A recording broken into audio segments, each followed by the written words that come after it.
दोस्तों आज के टाइम हमारे देश में दुनिया का सबसे बड़ा पॉलिटिकल अलायंस बना है। 64 पार्टीज ने मिलकर अपने अलायंस बना है। इससे पहले मलेशिया के अंदर 19 पार्टीज ने मिलकर अपनी कोलिशन गवर्नमेंट बनाई थी, लेकिन उसके बाद में दुनिया का सबसे बड़ा पॉलिटिकल अलायंस हमारे इंडिया में बना है। अब देखो यार, अलायंस तो पहले भी बहुत सारे बने हैं, एनडीए हो गया, यूपी हो गया, लेकिन ये सारे अलायंस आज के अलायंस के सामने बहुत ही ज्यादा छोटे हैं। एक तरफ 26 हैं तो दूसरी तरफ 38 हैं। अब इन दोनों अलायंस में से कौन ज्यादा ताकतवर है, किसके पास में ज्यादा सांसद हैं और 2024 में कौन अपनी सरकार बना सकता है, आइए बात करते हैं इस वीडियो के अंदर। Now it is the NDA versus India that's in full swing ahead of Lok Sabha elections. The radical Islamist outfit, Popular Front of India, east India company and the Indian Mujahideen. दोस्तों आज के time हमारे देश के अंदर दो बहुत बड़े पॉलिटिकल अलायंस है। एक तो है Indian national development inclusive alliance और दूसरी तरफ है एनडीए नेशनल डेमोक्रेटिक अलायंस। इसको 1988 में फाउंड किया गया था। इंडिया को कांग्रेस और उसके अलायंस ने मिलकर बनाया है। इसके अंदर 26 पार्टीज हैं इंडिया की, और एनडीए को बीजेपी और उसके अलायंस ने मिलकर बनाया है, जिसके अंदर 38 पार्टीज हैं। अब आप में से बहुत सारे लोग सोच रहे होंगे यार, एनडीए के अंदर 38 अलायंस है, लेकिन फोटो तो हमेशा मोदी का ही आता है। यही तो गेम है बॉस। मीडिया ये दिखाना चाहती है कि इंडिया के 26 दल मिलकर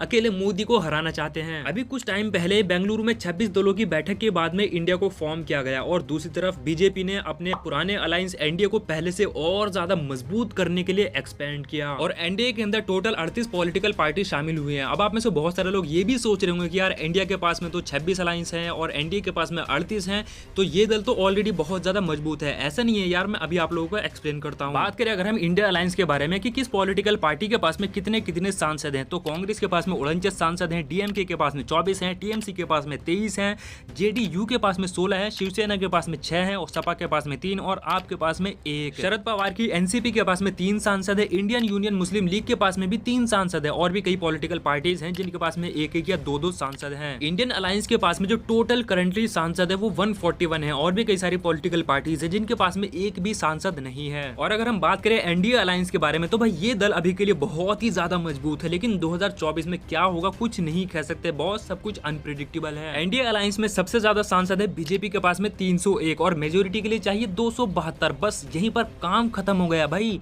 272 मेजोरिटी के लिए चाहिए, और बीजेपी तो पहले ही 301 लेकर बैठी है। लेकिन बॉस जैसे मैंने कहा कि 2024 का इलेक्शन पूरा अनप्रिडिक्टेबल है, कुछ नहीं कह सकते हैं। बीजेपी के पास में 301 सांसद है, एकनाथ शिंदे की शिवसेना पार्टी के पास में 13 सांसद है, आरएलजेपी के पास में 5 सांसद है, और एनसीपी अजीत पवार के पास में 2 सांसद है, अपना दल के पास में 2 सांसद हैं, और कई पॉलिटिकल पार्टीज हैं जिनके पास में सिर्फ एक सांसद है। और एनडीए अलायंस के अंदर ऐसी बहुत सारी पार्टीज हैं जिनके पास में एक भी सांसद नहीं है। ये बहुत लंबी लिस्ट है, आप लोग आराम से पढ़ सकते हो। एनडीए अलायंस के पास में टोटल सांसद है 332, और इंडिया अलायंस के पास में सिर्फ 141। यहाँ पर एनडीए अलायंस बहुत ही ज्यादा स्ट्रॉन्ग है। लेकिन अगर हम दोनों अलायंस में से इंडिया की 2 सबसे बड़ी पॉलिटिकल पार्टीज को निकाल दे, तो भाई इंडिया अलायंस के अंदर कांग्रेस को हटाकर सिर्फ 92 सांसद बचते हैं, और एनडीए अलायंस के पास में बीजेपी को हटाकर सिर्फ 31 सांसद बचते हैं। इंडिया अलायंस के अंदर बीजेपी के कंपैरिजन में कांग्रेस बहुत ही ज्यादा वीक है, लेकिन एनडीए अलायंस के अंदर सबसे ज्यादा स्ट्रॉन्ग पार्टी है बीजेपी 301 सांसद के साथ। इंडिया अलायंस के पास में सिर्फ एक ही टारगेट है, किसी भी तरह बीजेपी को टॉपल किया जाए। बाकी जितनी भी पार्टीज हैं वो अपने आप खत्म हो जाएगी, लेकिन क्या बीजेपी को हरा पाना इतना ज्यादा आसान है? मेरे ख्याल में नहीं। जरा एक नजर स्टेट वाइज डिफरेंशिएशन सीट पर देखिए। यूपी के अंदर सबसे ज्यादा लोकसभा सीट है 80, और जिसमें से 64 सीट पर बीजेपी के सांसद हैं। यूपी के बाद में लोकसभा सीट सबसे ज्यादा महाराष्ट्र के अंदर है 48, और आई थिंक बीजेपी के पास में 22 या 23 सांसद हैं। और एकनाथ शिंदे के साथ में मिलकर बीजेपी ने अपनी कोलिशन गवर्नमेंट बनाई है, और जिसमें एकनाथ शिंदे के पास में 13 सीट्स हैं। तो भाई यहाँ पर भी एनडीए बहुत ही ज्यादा स्ट्रॉन्ग है, टोटल 36 सांसद हैं। महाराष्ट्र के बाद में सबसे ज्यादा लोकसभा सीट है वेस्ट बंगाल के अंदर 42, जिनमें टीएमसी के पास में जो ममता बनर्जी की पार्टी है 22 सांसद है, और बीजेपी के पास में 18 सांसद हैं। यहाँ पर इंडिया अलायंस एनडीए अलायंस के कंपैरिजन में थोड़ा सा स्ट्रॉन्ग है। वेस्ट बंगाल के बाद बिहार के अंदर 40 लोकसभा सीट है, और लास्ट टाइम जो 2019 में लोकसभा इलेक्शन हुए थे 39 सीट पर एनडीए के सांसद बने थे। लेकिन उस टाइम पर जेडीयू एनडीए अलायंस का पार्ट थी, जिसके पास में 16 सांसद है, लेकिन जेडीयू आज के टाइम पे इंडिया अलायंस का पार्ट है। और बिहार में एक और पार्टी है एलजेपी, जिसके पास में करंटली 6 लोकसभा सीट है। अगर किसी तरह ये पार्टी इंडिया अलायंस के अंदर शामिल हो गई, तो नेक्स्ट इलेक्शन में एनडीए अलायंस को डोमिनेंस में रहना बहुत ही ज्यादा भारी पड़ सकता है। इसके बाद तमिलनाडु के अंदर सबसे ज्यादा लोकसभा सीट है 39। 2014 में एनडीए की फुल विनिंग रही थी, सारी की सारी सीट पर एनडीए के सांसद बने थे। लेकिन 2019 के इलेक्शन में पूरा पासा पलटता है, और सारी की सारी सीट्स डीएमके जीत लेती है। एनडीए और उसके अलायंस के पास में एक भी सीट नहीं जाती है। और अभी फिलहाल के लिए डीएमके इंडिया अलायंस का पार्ट है, तो यहाँ 2024 से काफी ज्यादा स्ट्रॉन्ग सपोर्ट मिल सकती है इंडिया अलायंस को। तो इसलिए आज के टाइम में ये कह पाना बहुत ही ज्यादा मुश्किल है कि अभी के लिए एनडीए अगर मेजोरिटी में है तो 2024 की इलेक्शन में भी एनडीए ही मेजोरिटी में होगी। इसका एक बहुत ही ज्यादा ब्रूटल एग्जाम्पल तमिलनाडु हम ऑलरेडी देख चुके हैं। तमिलनाडु के बाद में कई सारे बड़े बड़े स्टेट है जैसे कि मध्य प्रदेश, केरल, कर्नाटका, गुजरात, ओडिशा, राजस्थान। यहाँ हर स्टेट के अंदर 20 लोकसभा सीट से ज़्यादा है और कुछ स्टेट के अंदर बीजेपी वर्सेस कांग्रेस की डायरेक्ट लड़ाई है, जैसे कि मध्य प्रदेश, राजस्थान, कर्नाटका में बीजेपी और कांग्रेस की सीधी लड़ाई होगी।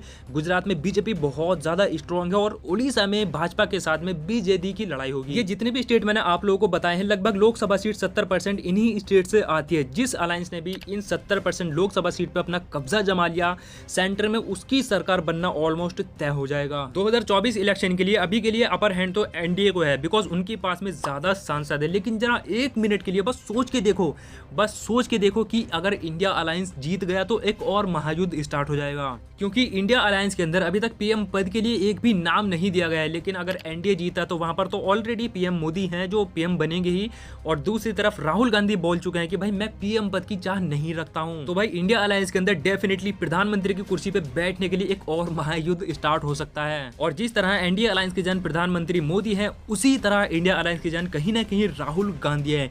इसीलिए कांग्रेस के राइवल राहुल गांधी को किसी तरह बैन कराने की कोशिश में लगे हुए हैं। कभी उनकी सदस्यता बर्खास्त कर दी जाती है, कभी उनको फ्लाइंग किस के नाम पे फंसाया जाता है। अभी फिलहाल के लिए 2024 इलेक्शन की तैयारी बहुत ही जोरों शोरों से चल रही है। कोई बेरोजगार का मुद्दा उठा रहा है, कोई महंगाई का मुद्दा उठा रहा है, कोई भ्रष्टाचार का मुद्दा उठा रहा है, कोई कैपिटलिज्म का मुद्दा उठा रहा है। लेकिन जैसा कि हम सभी को पता ही है कि ये इलेक्शन डायरेक्टली सिर्फ एक बेस पे लड़ा जाएगा फाइनली, और वो है हिंदू वर्सेस मुस्लिम।